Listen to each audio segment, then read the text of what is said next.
All right, guys, this week is very special to me. A family friend of ours has come up from Florida to sit with me in the studio and talk all about her new book, Loyal to a Fault. What an incredible title. And all of her work, her experiences, her insights, and her very practical resources. This book is a resource for everyone trying to live in freedom and enrich your love in their relationships. And it's hard work, but she walks us through it through her own personal journey and through over a decade of her teaching, her guiding and coaching women and those experiences that she brings to all of us so that our road may be a little smoother than hers had to be to get to this place of joy and freedom in relationships. So this is truly for anyone. We touch on a lot of different topics in this interview, just the points that really hit home with me, things that I have struggled to learn and do well. And her heart for this is just overwhelming. And I think anybody who is starting this year thinking, oh man, I'm really struggling here, or wow, we really need to mend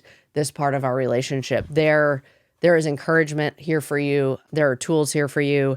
And as Courtney so kindly reminds us and reiterates, that boundaries, which we talk a lot about, are here to protect, and that they are actually God's work. They are modeled in Scripture for us as a way to live more abundantly and full in relationships. So I know y'all will love her as much as I always have. This week's guest is Courtney Burg, author of Loyal to a Fault. I'm so excited to have you. Thank you. Thank you for coming. Thank you for having me. All the way from Florida. I was like, tell me when I'm coming. I know, you're lucky. We were just saying missed like the biggest snow we've ever had. So I'm glad you came this week and not last week. Yeah, I didn't. My friend lent me a coat. And so I had a coat. To like rent a coat to come up here. Oh, that's funny. Well, I've read off your credentials in the intro. I'm so excited for everybody to get to know you. And obviously talk all about your book, Loyal to a Fault. And first though, what we do here, and I did not brief you on this, so I'm sorry, but how I start my shows, because it's Music City, and music brings me joy, is I ask the guest if you had like a walkout song for your life right now. Like if something was playing behind you, what comes to mind?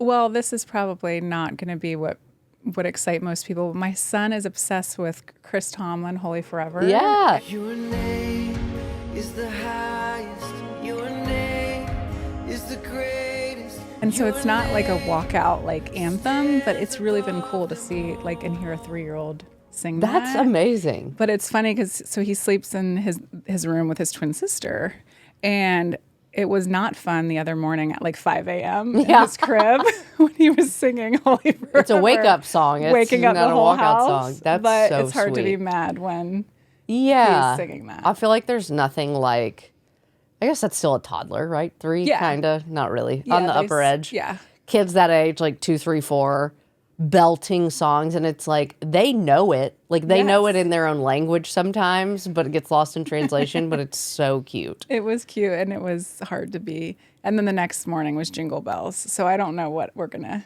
ever get. You'll land somewhere. I love that. Well, like I said, we've kind of read off your credentials, and we're going to talk all about your book. But I do want to ask you, too, you have an online community called Discover Your Worth. And I just want to hear a little bit about that before we dive in, kind of how that came about, what you offer, like why your heart kind of started there, really, to serve and teach others. It did. I had a blog for many years. It's actually going to be my 10th year this year of having it. And before COVID, I was working with women more and more, and I felt this like need to kind of house the information somewhere. And so the membership kind of came from that. I also was pregnant with my third, and I realized I'm not going to be able to do this one-on-one stuff anymore. And so women were able to access it however and whenever they wanted. And so that's kind of when the membership was born. And so inside is 4 courses, and we do a monthly masterclass. And I'm able to also, I'm a creator and I love teaching and giving away information, but the membership helps me also hear from them. So I have this email option, and I get to kind of be with them in more of an intimate way while they're kind of working through the kinks of boundary work and codependency and all that. Yeah, So. That's amazing. So an example of, a masterclass would be... Oh gosh, sometimes it's what I'm into at the time. So I've done like even an Atomic Habits masterclass with James Clear.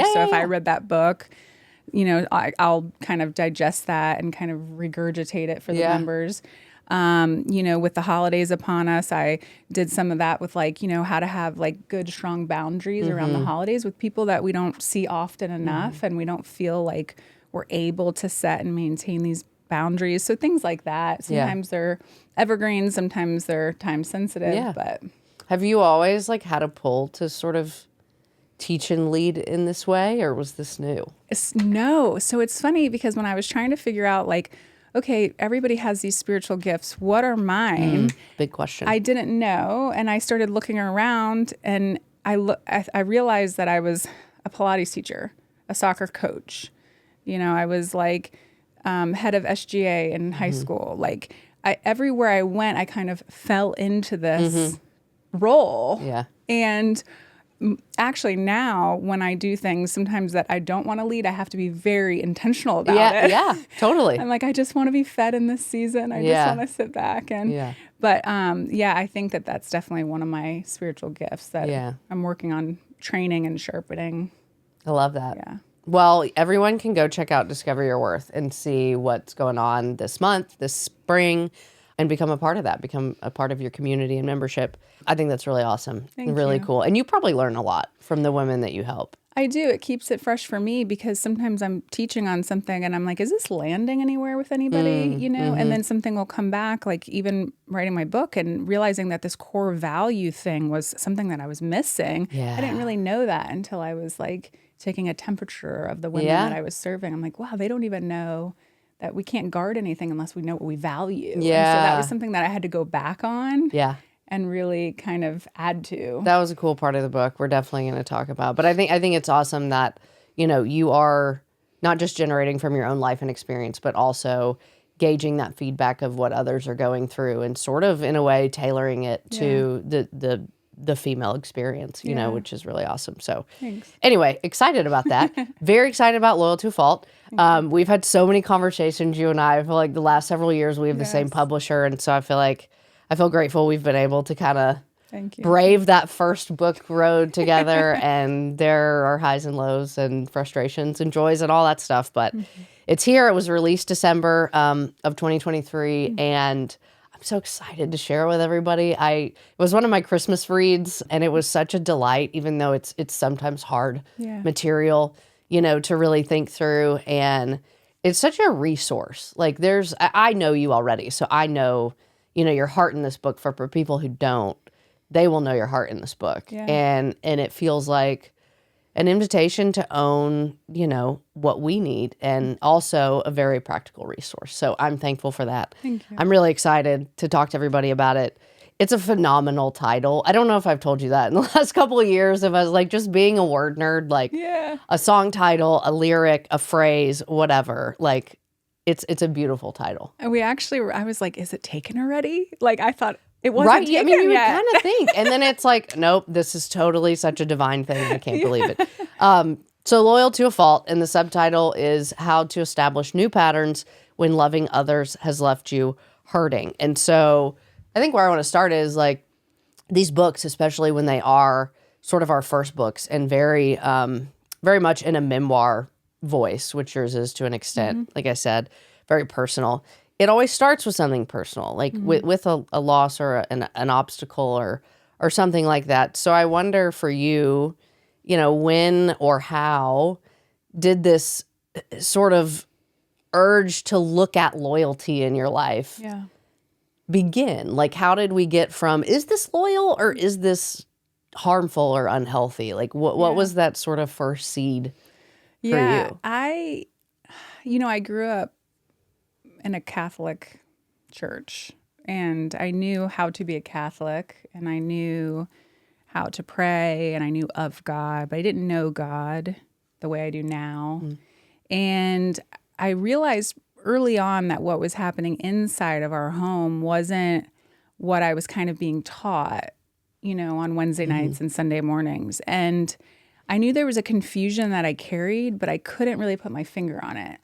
And it wasn't until I, became a young adult that I realized that I had been conditioned into this, guarding my family secrets, guarding the dysfunction, the addiction, the lying, And I write in the book that my faith was like my biggest blessing, but my biggest burden.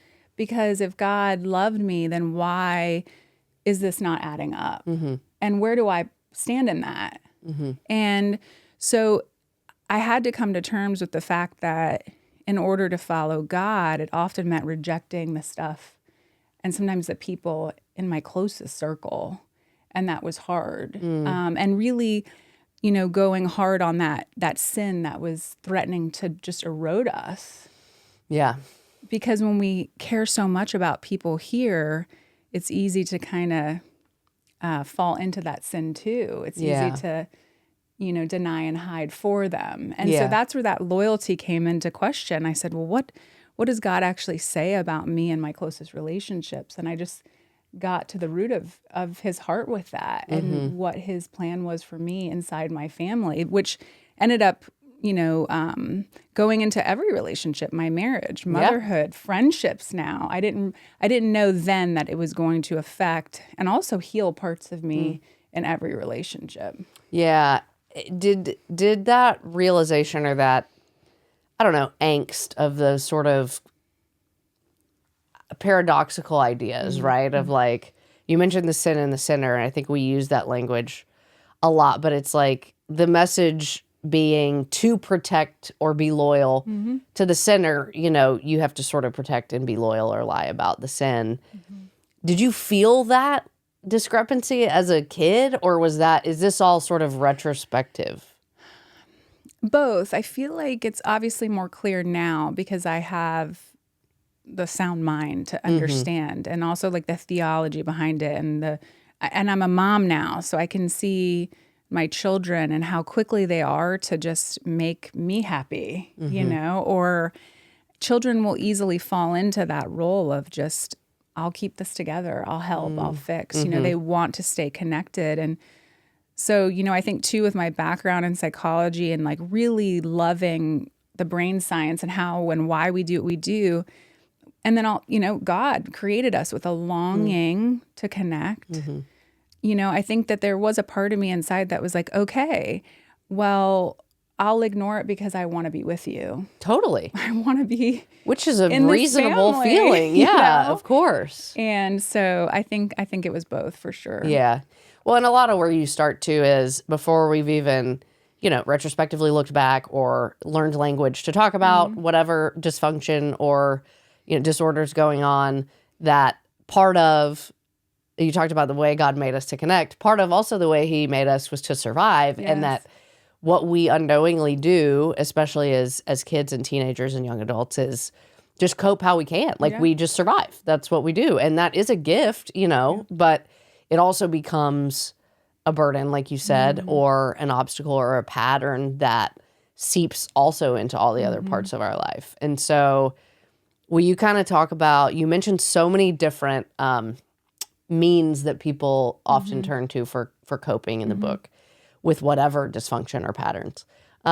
What were some of the ones you turned to naturally? And what are some of the kind of, big topics, overarching coping skills that you see people learn or women learn that they then have to unfortunately unlearn? Sure. I think it's the common coping that we do now, which is we stay busy. We people please. So we try to just keep people happy. We perform. We're like just the yes girl. And, I think that it's one of the things that I did, again, not knowing then, but understanding now, is that I throned them into like a position that they didn't belong in. And so I write about too coping as a means to, provide that like faux comfort, like this manufactured comfort, this sense of security. So when we don't feel safe and secure in some of our relationships, we're gonna, like you said, survive. So we'll manufacture it. And one of the best ways to cope for me and a lot of the women that I've worked with is managing the dysfunction and the problems of people around us. And that's a slippery slope because, okay, I love you. I don't want to deal with the fact that I don't have any boundaries and I have no self-control. And so I'm going to do what I've been taught to do and also what I've been applauded to do, which is to muddle in your life. Yeah. And that's where the cycle just continues. Yeah. And that's a lot of what you discovered as you looked back on your past and your patterns. And you talk about family of origin. You have an actual chart for us to work through in the book in looking back on those systems or habits, of our families and where that left us to cope and survive. And part of this sort of beginning, part one is called How Did We Get Here, which I think is obviously the right place to start. And we're looking at our family of origins. We're looking at these patterns. And I just want you to speak to people who maybe are fearful of doing that. They're hesitant to do that because even if you don't know what's going to come up, like, you're going to dredge stuff up. And so, like, why did that matter? Why is that where you have to start? Like, how did you find compassion for not family that had harmed you, but for the background that had led to these dysfunctions? If that makes sense. It does. And I'll touch on the compassion piece. That is still being worked out in me. So it wasn't I appreciate you saying that. It wasn't like the Lord just like poured over onto me this like forgiveness and grace and compassion and all that. That's a choice that I have to pursue every day. And it's also the relationships that are slowly being restored. They're evolving over time. But the family of origin inventory is important. And for the people that feel like, whoa, I don't want to go there, or that is so far long, it was so long ago, it doesn't apply. Or, sometimes we'll say, well, they did their best, and they did, maybe they did, or, all these thoughts come up. I like to look at it as collecting data. So it's not to blame anybody or shame anybody or stay back there. But once we collect data, we have that authority then to say, okay, how do I want to build out my life now? That is such a powerful gift that we get to do now. Yeah. And so you build out that inventory and you say, okay, what did I learn about boundaries, affection? What did I learn about rules and rhythms? And, I have that chart where you can just finally say, oh, I didn't realize that I learned that from them. I actually don't want to do that in my life anymore. Yeah. And so then taking that inventory allows us to say, okay, I'm going to make this choice and not to stay back there, but just to move forward and do our own part in taking responsibility for that. Yeah, it gives you maybe agency over what's happened versus being, a victim to what's happened kind of thing. And I think one of the ways that you explain it or frame it really well in the book is not so much like you said it's not pointing fingers backward. It's actually more about looking forward into the legacy that you want to leave. And especially you talk about your kids, like, that to me has to be like the ultimate smelling salt to like, okay, do I want to replicate this pattern, or do I want to chart a new path for them? It is, yeah. And just thinking of it in terms of taking a handle on your legacy versus blaming or pointing backward to the things that weren't done right. That helped me really, I think, reframe why this practice is so important. And if people are feeling hesitant about, placing blame or all the feelings that can come up when we look back, well, and we stay especially stuck in family there, though. Like circumstances. we stay stuck when we're disappointed or when we're hurt or when we're like just playing that loop over and over of why didn't I have that, or why did I have that and not that, or why, and so it's a really cool piece of the puzzle that I had to learn probably the hard, long way. But that I get this responsibility. I get to partner with God in reframing what my life looks like now. Yeah, it's freeing. It is. One of the things in the How Do We Get Here that you talk a lot about, and you've mentioned this word and we hear it a lot, is codependency. So I kind of want to take a second to camp out, like, when you looked back and you found this pattern in your life, being the one who wanted to stay connected, and I'm going to stay connected because I'm going to help you because I'm the only daughter, which probably sets you up to be that person, and all of the other circumstances that lead us to want to, I don't want to say care too much, but care, like you said, without boundaries for other people. How do you define codependency? Because I think we throw it around. There's a lot of words. I don't know why this is like my soapbox on this show. Like, when we just throw around these words that we Yeah. don't know what they mean, Yeah. like toxic and codependent and narcissist. And it's like all those things are real. Yeah. But let's not just throw them out like confetti. Let's like really understand what they mean. And so how do you define that for us? Like, how do we tell if that is a pattern that we need to address? Yeah, I totally relate to that. It is like hashtag central. Yeah, like hashtag codependent. Yeah. It's like, okay. But I've used it, the hashtag. Well, there are marketing reasons for hashtags.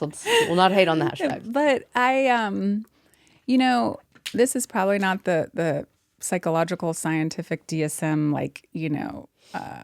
diagnosis of it. But I have found that codependency in my own life has been when my care has crossed a line. So, I didn't have self-control in my relationships.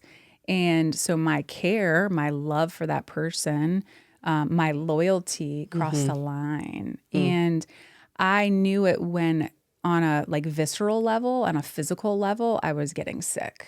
So it wasn't even here yet. And that's what's funny about that brain body connection is my body, I was having the shingles outbreaks. I wasn't eating. Oh, wow. I was having insomnia. I was turning to addiction. I mean, that was definitely a part of my journey, was the numbing and migraines and lower back pains, all these crazy. things that I, not in one week, but these things that were happening. And I would go to the doctor and they're like, you're perfectly normal. And I'm like, well, why am I 23, 24 years old and I'm suffering like this? And that's when I discovered that my care was crossing a line and that I was suffering from this word that I came across in Melody Beattie's book, Codependent No More. I'm like, this is me. That's what I am, somebody.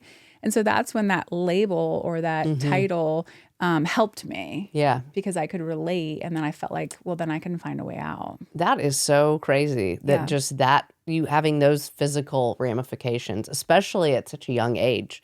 One of the phrases I wrote down that you use in the book is unhelpful helping. Yeah. Or even in this case, I would say harmful helping, Yes. when your help harms, whether that's you, whether that's the other, but maybe that's our litmus test. Because one of my questions is going to be, again, back to the title, where do we know the line between I'm being loyal and I really am loving and serving this person versus I'm being codependent. And maybe it is if we see evidence of physical, spiritual, emotional harm. Does that seem fair? Is it that straightforward? I think it is. I know too, for me, even in my relationships now, after writing the book and doing 10 years of this work and feeling like I have a good handle on it, codependency will still kind of rear its ugly head at me every once in a while. I'll still feel it a little bit. I don't think it's ever gone. I don't think anything we struggle with is gone. But I kind of I can recognize it for what it is, and almost always. And here's the lie that can happen with people that suffer with or struggle with this pattern, is that we do think we're being helpful, but if we look underneath that and we think we're being selfless, especially Christian women, it's super selfish. And here's why: we're controlling the perspective of what people think of us. We're controlling the narrative. We're trying to control their outcome. So one of the examples in the book is my brother couldn't pay his rent. So I love him. I'm loyal to him. I'm going to pay his rent. Well, no, that's actually very selfish because I wanted to not see him suffer. That hurts. Yeah. It hurts to see somebody you care about who's struggling with addiction getting kicked out of their home, especially when I have the money and the time and the ability to help him. Yeah. And so I think that it's really being honest with ourselves about, is this helping them or is it helping me? Wow. Does that make sense? Yeah. That's the question to start with. That's the question. And if we're not slowing down long enough to really have that conversation with ourselves and God, then we just kind of rush on to the next problem of somebody that we care about. One of the ways you write about this that was an incredibly helpful visual for me is I think it starts with a scripture. I don't remember where it's from, about carrying one another, calling us to carry one another's burdens. Galatians, Okay, yes, Galatians. And so it's okay, we hear that call, like you said, especially as Christian women who are inherently nurturing and rightly taught to care for others. And you use the sort of analogy of backpacks versus boulders to help us differentiate. Like, do I pay his rent? Is this actually a need that I can selflessly meet, or is this codependent? Can you just talk about that? I don't know where that came from, but it struck me. It was such a strong visual. That was a visual that Dr. Cloud used. He wrote the book Boundaries. That was one of the first books that I also read alongside Melody Beattie's. So I read Melody Beattie's Codependent No More, learned what a boundary was, and then I was like, okay, where do I find a book on boundaries? Gotta learn boundaries. And so he used that image between a backpack and a boulder because, we have these daily responsibilities. So for me, have to get up in the morning and make my kids breakfast, and I have to pay my bills, and I have to brush my teeth, and I have to get my kids to school, and I, maybe have to put gas in the car or whatever, these daily things, make dinner. And those are our backpacks. Those are our loads that Galatians talks about. Everybody should carry their own load. That's our responsibility.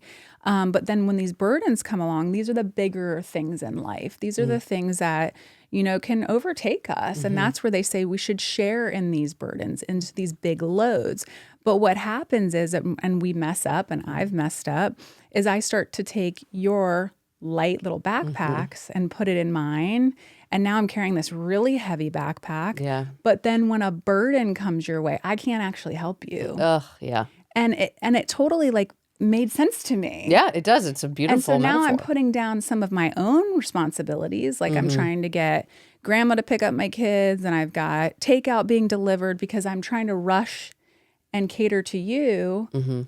And what God has held me responsible for is now being thrown to the wayside. Yeah. And I was like, oh, okay. Yeah. And so then the limit comes self-control on my part and, setting a boundary like, hey, Maddie, that's actually you got to brush your own teeth, girl. Yeah.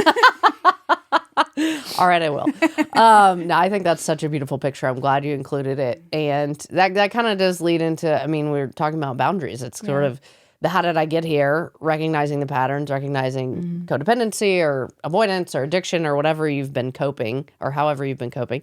And then part 2 is practical solutions, which, praise God, we have practical solutions.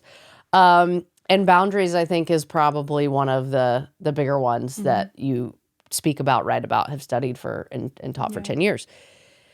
I think part of people's, hesitance with boundaries is, of course, that they're it's selfish. Yeah. We hear that. That's the first complaint. But you say from the beginning of the book that boundaries are God's work. Why are boundaries God's work? How are they modeled in Scripture? Yeah, I was that girl that thought that they were super selfish. We all do. Oh my goodness. And again, I still have to have that, that chat with myself of okay, I'm allowed to do this. I'm allowed to say no to that or whatnot. But if we go back to Scripture, we see that God uses boundaries all throughout, woven all throughout. Don't go there, go there. Don't eat that. Don't touch that. Don't tell him that. He's parting the land from the sea and, day from night. And so we see the symbolism, we see the theme from the Old Testament throughout the New. And so I realized that if I do boundaries the way that God designed them to, then I'm doing God's work in my relationships and I'm inviting him back in with me. And if I ever feel guilty, I can say, okay, Court, are you doing, your relationships based on the world standards, which the world will tell you, hustle, sacrifice, give until you have nothing left, earn their love and their keep. Or am I looking to God for how he wants me to show up in this? Yeah. And it takes that pause and that hesitating, because I think our natural inclination is to kind of just take control and try to fix it and connect. And when somebody's withdrawing from us, we like to figure out, well, how can I white knuckle it and make this thing better? Yeah. Yeah, I think sort of when you were talking earlier, this sort of question to ask about codependency is am I doing this for me more than I'm doing this for them? Kind of what I hear in this is we have to ask ourselves, if I'm setting a boundary, am I doing this for protection or am I doing this to punish? Because the punish is selfish in a way, right? I mean, that's not the heart motive behind boundaries. Protection is the heart motive of God that we see, right? So like that is, to me, the question that helps if that crops up in my mind, like, oh, you just want more time, or, oh, this is selfish. It's like, okay, what am I really trying to do? If I'm really trying to protect my family and my backpack, you know, so that I have margin to then love this person, that's not punitive. That's protective. And that's how God shows us to do boundaries, right? It is. And I think, you know, it is protecting and it's providing. You know, often, as you said, boundaries get this bad rap, but I try to encourage women that it's how we bid for connection. It's how we extend love, like real love, you know, God's love. We're going to him first on how do we function inside this relationship. You know, we're kind of walking in the Spirit or learning to walk in the Spirit with this relationship. And then we're able to flow that love through. And that takes really having, again, that time to slow down and not speed up in front of God in that. But it does provide us that protection and that provision. You know, one of the examples I share in the book is, you know, with like mother-in-laws. There's a lot of mother-in-law drama. No offense, mother-in-laws out there. But, you know, women are learning how to engage with their spouse's mom, and that can be hard. And so, you know, they want to spend time with them. They want to love them and respect them and honor them. And they're afraid that setting a boundary might make them angry or might hurt them. And it may make them angry or hurt them, but it also may make a really rich, beautiful relationship start to happen. And so if we can pan out a little bit and look at the long game of the relationship and really overcome that short-term discomfort, I think that's the best way to approach kind of this new language of boundary work. Yes, the long game. I don't know that I've heard it explained that way, but I think that's a really important way to think. And you hit on that, you know, when we do understand the necessity of these boundaries, and like you said, that it's a bid for love, it's not a withdraw from love or anything like that. The inevitable result can be people not getting that. Like they're not going to be like, oh, great. Like, thanks for setting this boundary against me. You said that it can help us love like God, which of course, like in theory and word, we're like, yes, we want to love like God. But when you really think about it, like God's love doesn't always feel great. Like I've felt God loving me in moments where I'm like, I wish you would love me a little softer, you know, like, I mean, truly. And we can trust him in that. Right. Yeah. But, you know, a lot of the fear I feel is, what about if people don't get this, you know? And so I think the long game vision is important. A thing that you say often is that you had to get used to disappointing the people we love. And like, I mean, I hate that. You hate that. I can see it in your face. And I still do. How do we deal with that? Because you are very honest about long-term boundaries with your nuclear family that had to happen. And I'm sure that was met with disappointment and resistance. Yes. Yeah, it is. It's that everyday waking up and realizing that when I choose to do it the way Jesus did, not perfectly, but I'm trying to pursue that, or when I try to honor God in my relationships, that sometimes it's going to disappoint people. You know, but that's okay. And I do trust that God will figure that out for me, you know, and that maybe there'll be some convictions on their part and maybe there won't be. But the disappointment that I feel is not an invitation then for me to go back to my old default patterns. And so again, there's that space in between of I'm feeling just uncomfortable.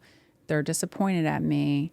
I can either loop back to this and try to make it better in all the ways I know how. Or I can trust God with it and give it some time. And let me tell you, you know, I shared in the book, there was years that I had to wait. Years, you know? And even as a mom now, my kids, they're disappointed in me a lot. But that's how but I care about, and it's much easier to set a boundary with an 8-year-old or a 3-year-old than it is with your mom or your mother-in-law. But it's still the same reason. Like, I love you so much that I'm going to hold this line for us and for what this relationship could be.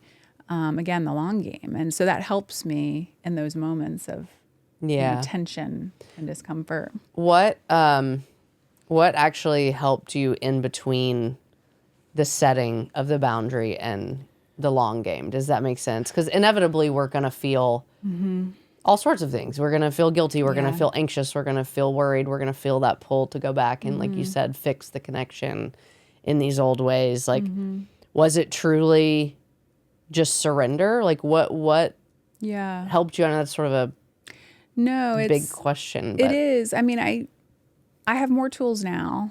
I'll be honest. I have more tools now than I did when I wrote the early part of the book. But I trusted God. You know, now when I'm setting hard boundaries, I have safe people to turn to. So I have, you know, these people that get this work. They're like in it, you know, they fight for healthy relationships, and they understand the point of boundaries. And so hanging with them or bouncing ideas off of like that wise counsel is important, because again, if you go to the wrong people, you're going to get that worldly advice. Yeah. Take, for example, I ran into an old friend who had recently lost her mom, and you know, had read the book and kind of was baffled that I had gone so many years without talking to my family, and how I needed to call and go make that right and spend as much time that I could with these people. Yeah. You know, and I get it. When we're hurting, grieving, you know, it's easy to kind of project that. So being cautious that we're not allowing other people's pain or even their predicaments to now become, you know, a waffling in our own limits. Because again, God is in charge of the pace of this. And so I think another thing too is just knowing that when we go through seasons without, you know, even though we don't see the goodness or the evidence of his hand in it, it's that, you know, he's bringing something good. And we just have to wait. Yeah. And that's hard. Yeah. That sucks. Yeah, it does. and that he's just a good God like that. And so, you know, you've maybe heard or seen the meme, you know, don't plant what he's pruned or plucked away, you know, and that's one of the things that, you know, it's important is that, you know, those seasons of loneliness, he's going to use. Yeah. Or that waiting he's going to use.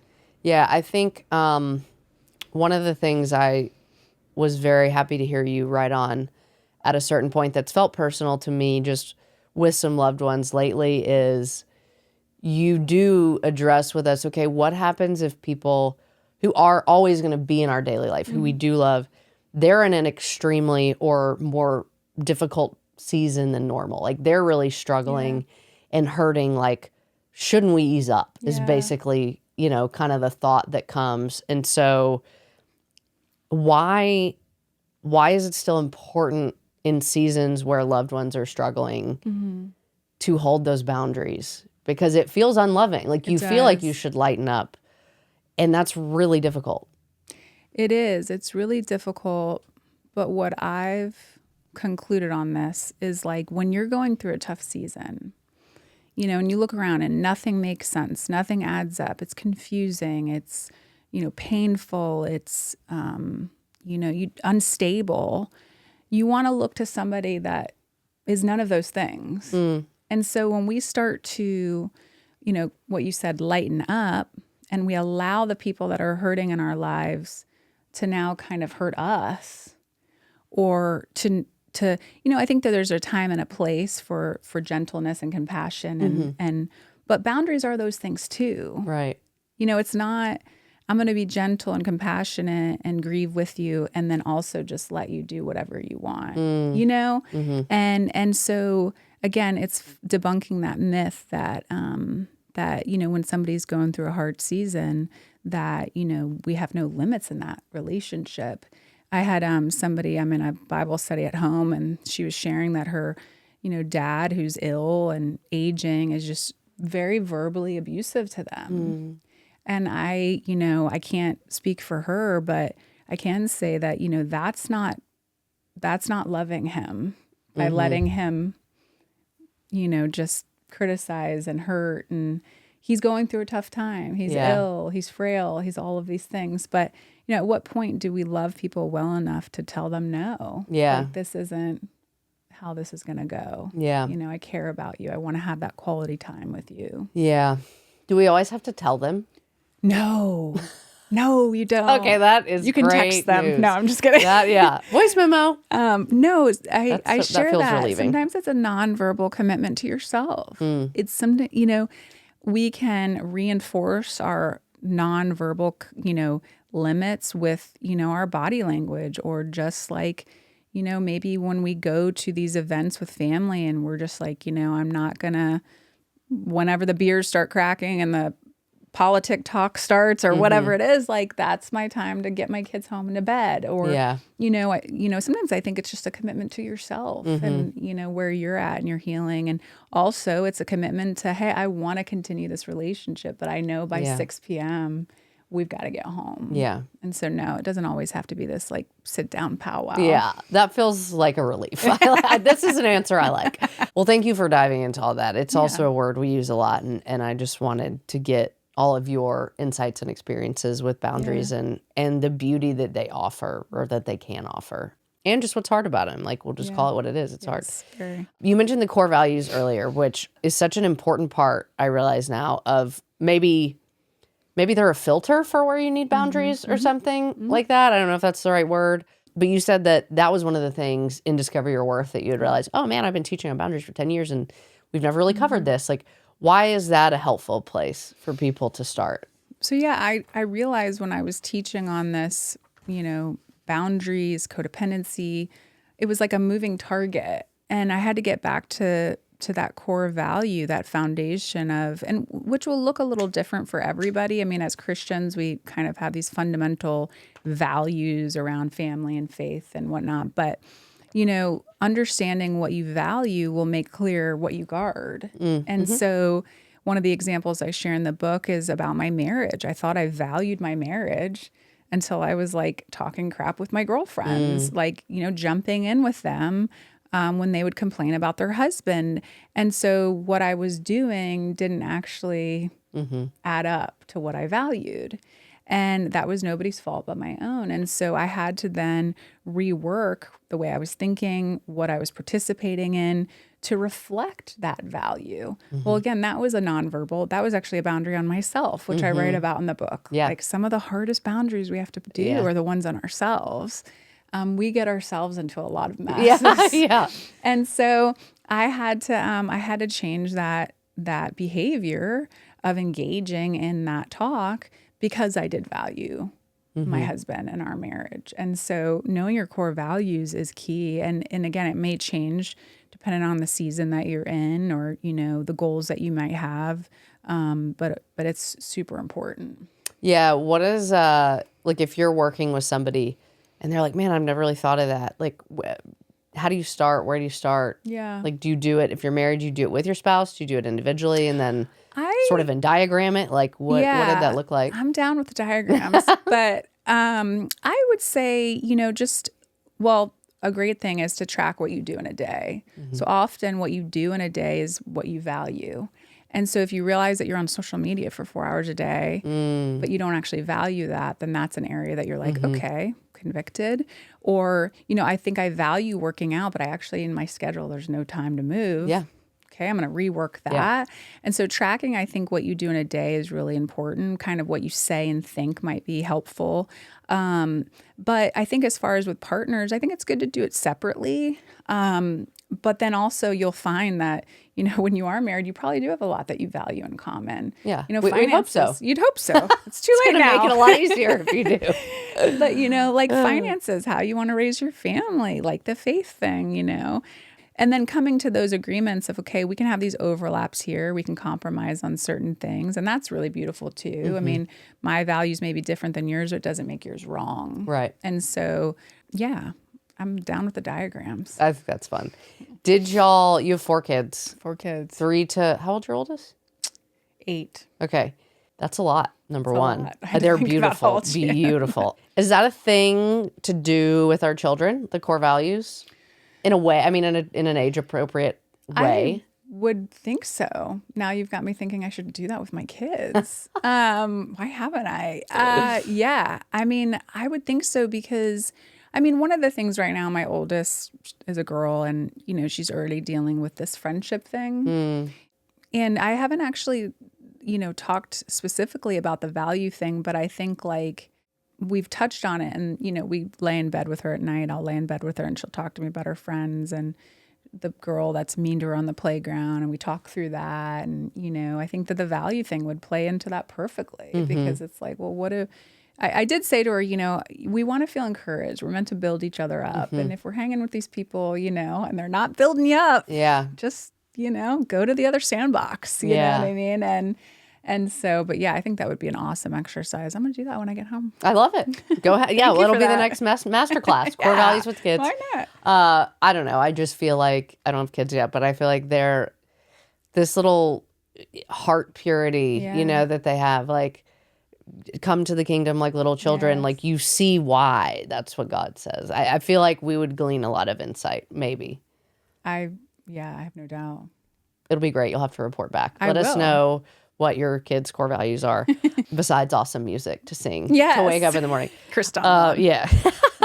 Well, we could go on and on and on. The last thing I kind of want to just hear you speak about and define is you touch at the end a lot on communication, whether that's communicating boundaries, whether it's communicating in conflict, and sort of hit on the 3 common ones that don't work, which I think we're all pretty familiar with, being like passive aggressive and then passive aggressive. And I think if you take no more than 5 minutes, it will probably come up which one you were most accustomed to seeing. It did for me, maybe not. It may be harder for some others.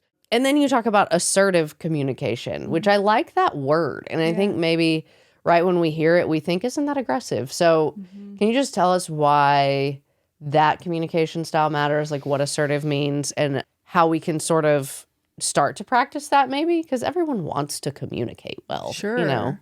And women have we talk a lot, but we don't communicate very well, which is so... I like that statement. I hate that it's true, but I like so that true. statement. Yeah. And I realize this now more than anything because I have 3 girls and a boy. And my daughters will tell me, can I tell you something? Can I tell you something throughout the day? And my son will say, he'll grab my hand. Can I show you something? Boys are they're wired so different. It's fascinating, incredible. But the assertive communication is really a practice I had to learn because I had such a blend growing up. And then in early marriage, I had a passive aggressive way about me, just snarky and sarcastic and wondering why nothing was changing. Like, don't you get my backhanded comments? Yeah, exactly. And again, it was that self-responsibility of, okay, I need to figure out a way to communicate this in a kind and clear way because I care about this relationship. So it goes back to that. And the other styles just don't work. They're out of fear. They're out of control. Love is never a byproduct of those things. Connection and growing closer and intimacy is never a byproduct of control and fear. And so that assertiveness, again, it's just a practice. It's, when we're feeling a certain way, pausing, not letting the feelings be in charge, because that's where we see the aggressive, getting beneath that, asking yourself what I need, what am I not getting, and really just, giving our friends and our family members and people in our lives an opportunity to show up for us because they can't read our minds. Yeah. And it's really hard to assertively communicate. Yes, it is. It's very easy to just kind of keep it either surface or blow up or shut down. It feels a lot less natural, I think. Like it really takes a lot of work and a lot of self-awareness and like self-audit, I think is kind of what you're getting at. It's like part of the assertive communication is not just speaking more clearly about what they're doing wrong. It's like actually seeing the mirror too. And I think taking ownership of that, even, I don't know who says this. I think you're like me. You probably read and listen to so much stuff. You're like, I know all these quotes and I have no idea where they came from. But I heard a pastor say one time that even if there's a 1% truth in the criticism, like sanctification comes in owning the 1% truth. And like honesty and invitation to real authentic connection comes in owning the 1% truth. And like, that's shitty. No one wants to do that.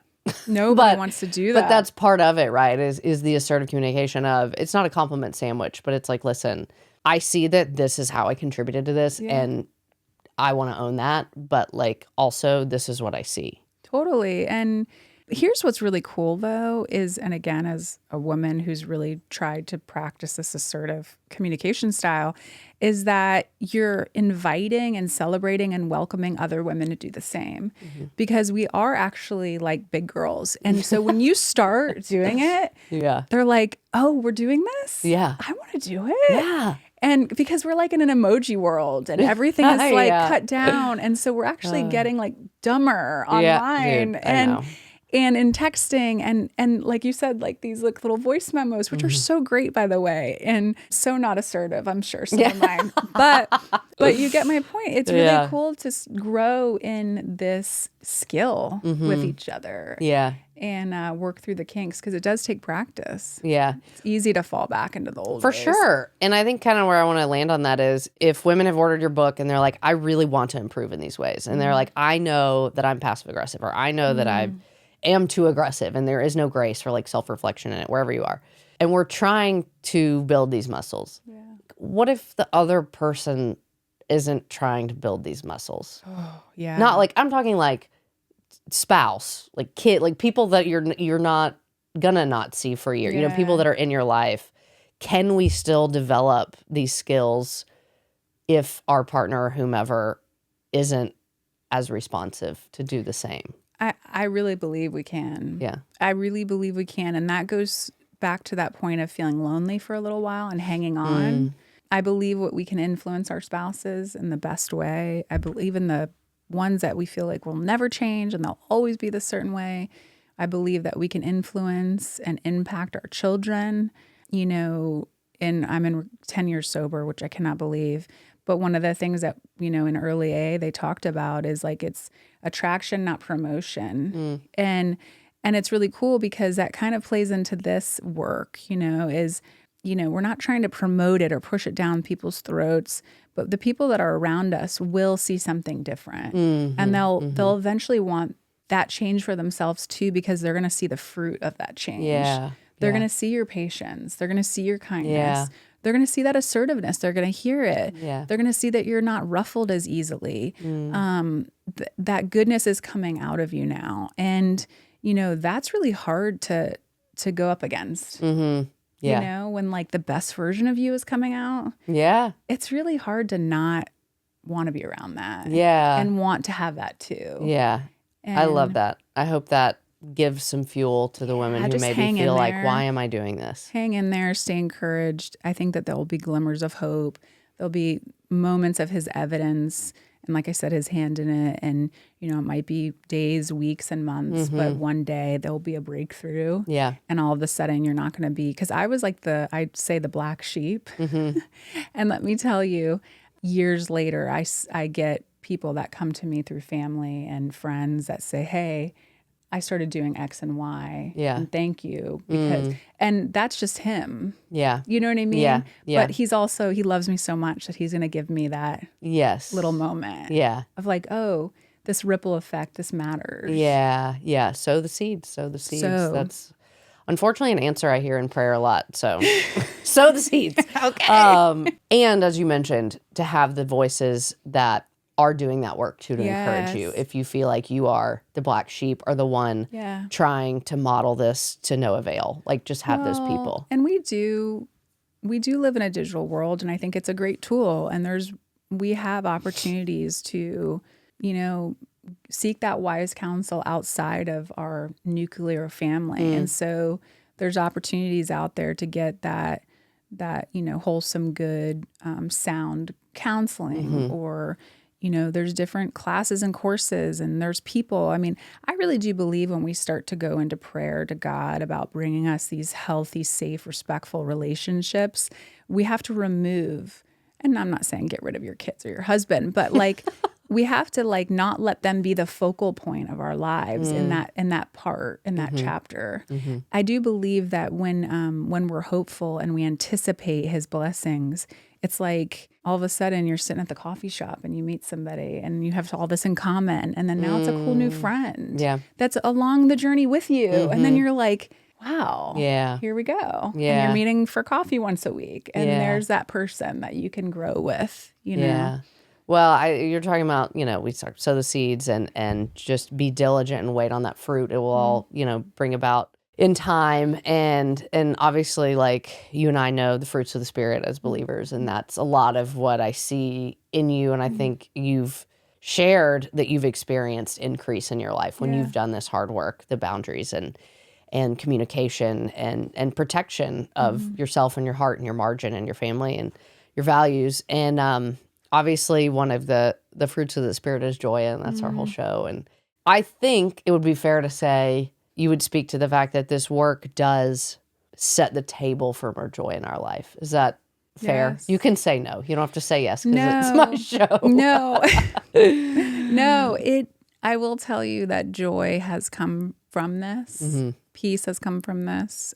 But before that, has been the obedience piece. Yes, it's a long game. It's like you said. Long game. It's like, it's that partnership and that cooperation that we see again throughout Scripture. Mm-hmm. But yeah, joy, it's not without those little rocky spots, but it's just always been worth it. Yeah. Since I started, and since thankfully God kind of downloaded this, like, hey, it's not meant to be this way. Mm-hmm. This isn't how I created you to be in relationship. There's so much goodness to be had. Mm-hmm. Come to me to figure out what these relationships are meant to look like. Yeah. Joy has come from that. Yeah. Well, I'm glad. I hope I didn't coerce that answer. That's just, didn't. I feel that from I'm you. so assertive now. That's right. I hope people know that is a fruit of this work, even though it will feel not joyful in the obedience. But I mean, how many things are really nothing joyful good. in the beginning? No. That's ever worth having, right? It takes a rocky road. Typically. Does. Yeah. Yeah. So what we always ask at the end is, what is bringing you joy right now? Oh, darn it. I wish you would have texted me this. No, I always trick people on the first one. Then you get authentic answers. What is bringing me joy right now? Being here with you. That's Bring kinda it. cheesy. Love it. The snow outside. That was Yes, such a that's treat. right. That's you bringing said me. you've seen snow 3 times in your life. This may be like the third She's time. from South Florida. Yes, this is, it's like a little winter wonderland. It's been pretty cool. Special. Yeah, my kids, seeing the fruit in them from me. Yeah. That is could make me cry. I guess so. Yeah. It's really just seeing that they love the Lord and that they're just healthy and safe and have a good family. Yeah. And I'm like, wow, if I would have saw that 10 years ago, I probably would have sprinted here. Yeah. That's your legacy. Yeah. That's amazing. Well, y'all, I hope you've you've only gotten my selective smattering of everything that's in here, but if you haven't, go order Loyal to a Fault. Go check out Discover Your Worth.